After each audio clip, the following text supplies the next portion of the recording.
Hello and welcome to GEMASIGN. My name is David Weinstein and I'm going to be demonstrating to you today the GEMASIGN product called Retina.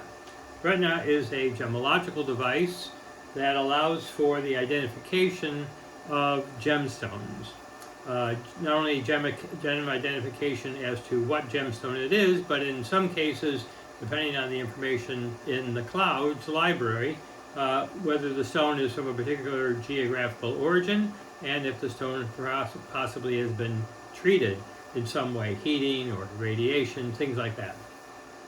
Today I'm going to do a demonstration of separating a natural sapphire that's purple from a cubic zirconia that's also purple. Both stones are free of inclusions. Both stones are well polished. The stones are not particularly large, so the phenomena of doubling that you might use to separate sapphire from cubic zirconia is not really going to be readily apparent with a loupe. And so we're down to instrumentation. Now you could take a number of different instruments to try to resolve them, like a mid-infrared, but in this case mid-infrared won't help you because cubic zirconia and sapphire have very similar mid-infrared. So you're down to Raman, which is expensive, and a number of other tests that make it really quite difficult and not definitive. The GEMASIGN Retina machine gives a definitive answer, and we'll see that during this demonstration. So first let me show you the stones. There they are, one's upside down. Let me just turn it over. Okay. All right, there's the sapphire on the left and the cubic zirconia on the right. Okay, so we'll go back here and get right on to the analysis. Okay, first we'll start with the natural sapphire and we'll do the broadband analysis first. Let me put the tip on here. Okay. Little disc that has a hole in it. This allows for light to go primarily through the stone, because we want to make sure that the light that goes into the probe is all light that came through the stone. Here I've set the screen to indicate that I want to analyze a colored stone, and I'm telling it now I like to scan through the broadband. That little bling tells me that it's finished doing the scan, and I can see from the screen that the intensity of the signal is around 30,000, which is right in the perfect range. Next I'll move on to the UV source. Again, about a centimeter or so above the stone. And just waiting for that bling. There we go, 43,000, very good. And lastly, the laser source. Laser source on sapphires usually will give turn the stone red or some color. In this case, it's red.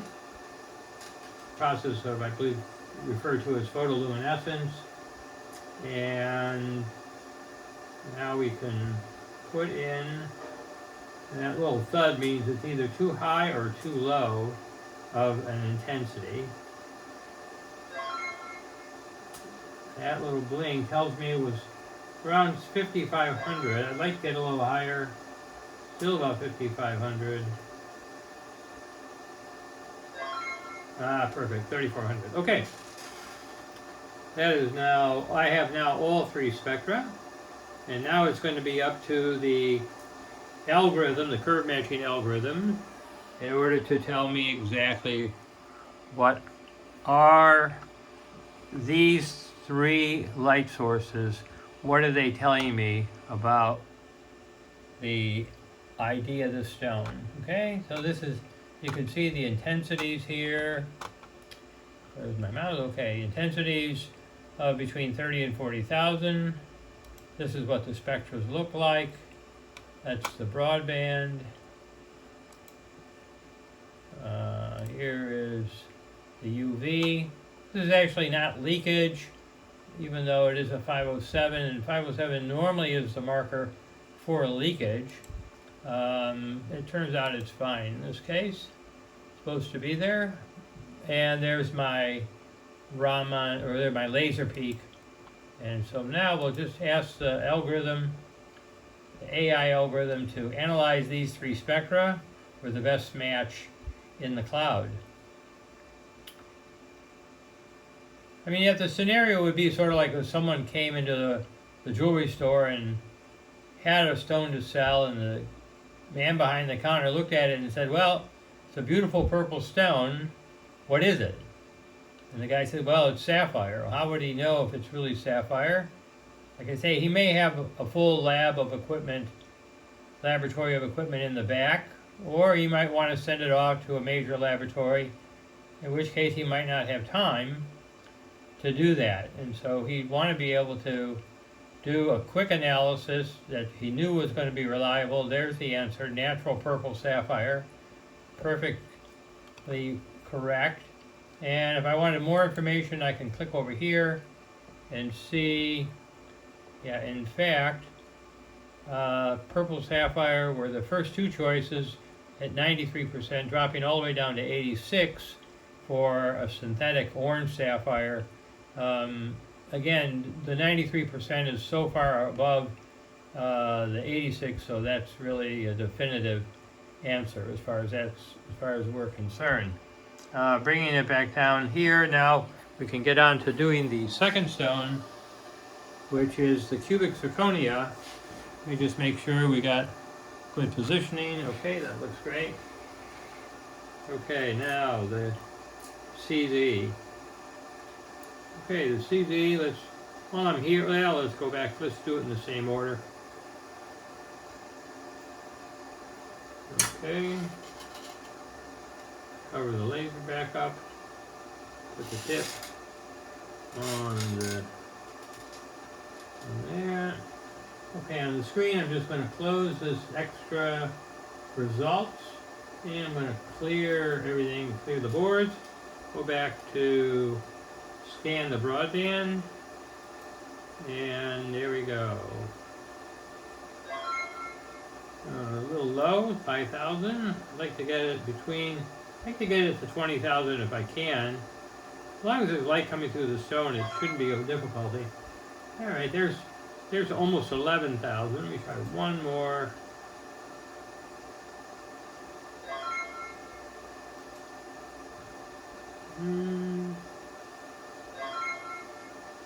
Well, 10,000 is fine, I'm sure. Oh yeah, very good. All right, I'll show you this. This is a very unusual spectra. So I would say this is definitely not the sapphire. Let's see if the algorithm was going to come up with the right answer of being synthetic cubic zirconia. Okay, let's see. Here's the UV. 28,000. And lastly, the laser.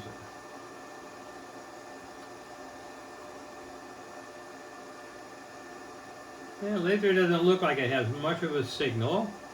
That can happen, especially I know on CZs. But let's give it a try. We'll set it up and ask the computer to give me a result on the laser. And that was a low reading.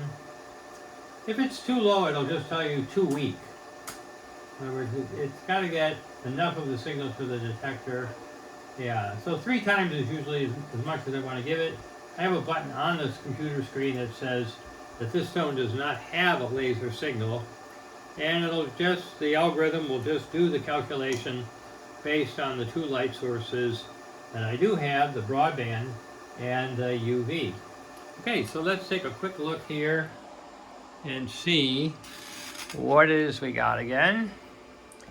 Okay, let me crank up the magnification. Okay, so again, here's the 10,000 on the broadband, 28,000 intensity on the UV, and no laser. Okay, so here's here's that broadband. Now this is very unusual. I don't know any stones in the library outside of CZ that give a spectra that look like this. All of these having to do with defects that are in the crystal, either impurities or structural defects. It's very diagnostic, so I would be very surprised if the algorithm does not see this as a synthetic cubic zirconia. This is the UV, and I see there's no leakage in here. There's no 507 leakage, so looks like everything that's here went through the stone, which is exactly what I like to see. And no laser signal, no point in looking at that. And here we go. Let's ask it to show us the result. We're looking for synthetic cubic zirconia, and with any luck, it will give me a purple color as well.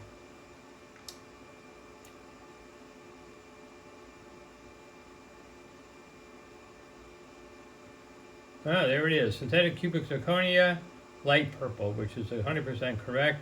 87%, not as high as the other one in the 90s, but 80%, 87% is still a very strong signal. Let me crank it up a little bit more so you can see. Yeah, the first choice was cubic zirconia, light purple. The second choice was also cubic zirconia, light purple. Essentially the same stone. It was the best match on the BB, and it was also the best match on the UV. Then it drops down to quite a bit, to 78% and 76%, 73% in the last go around. So you can see that those other ones are well away from the 87. So that would be, 87 would be our winning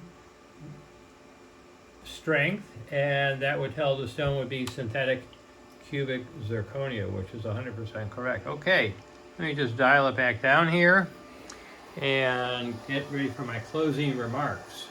All right, so there we have it.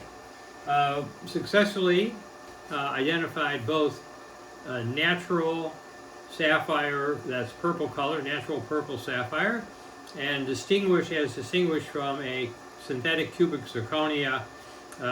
Very straightforward, very strong readings with the retina device, and it actually can do a lot of stones that you would run across any day in the gemological laboratory, or mom and pop jeweler, or pawnbroker, or anyone dealing with gemstones. It actually is an excellent device in order to do an identification of ID, origin, and possibly even treatment. If you have any questions for me, you can reach me at david@gemasign.com. Excuse me, that's dave@gemasign.com. And you can check out my other videos on YouTube and Facebook. I want to thank you for coming by, and I'd love to hear from you. Any suggestions of stone mashups that you'd like to see me do, I'll be glad to try to do them for you. Anyways, take care. Have a great week. Bye-bye.